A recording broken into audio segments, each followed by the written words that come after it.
Welcome to the Tech Egg. Don't get scrambled. Enjoy the video. You start by preparing the phone.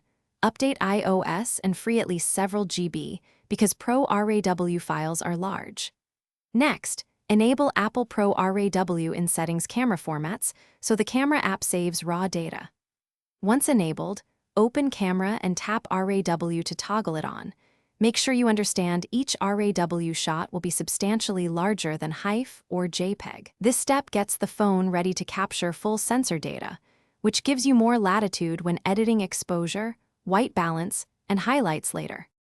You now focus on execution.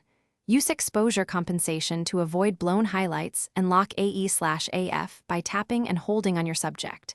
This preserves your metering.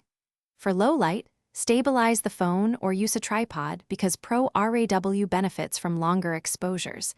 Enable night mode when available. If you want immediate shareable images, enable Pro RAW plus HEIF so you keep a small preview file. Once you master framing and metering, Pro RAW captures fine tonal data you can recover in post without hard clipping. You finish by importing Pro RAW. DNG files into an editor like Apple Photos or Lightroom. Prioritize exposure, white balance, and noise reduction because RAW lets you correct those safely. Once done, export a high-quality JPEG or TIFF for sharing and keep the original. DNG for archival. Make sure to check storage and back up to iCloud or an external drive. If a file won't open or looks corrupted, update your photo apps. Restart the phone and re-import. That simple restart often resolves metadata or codec issues.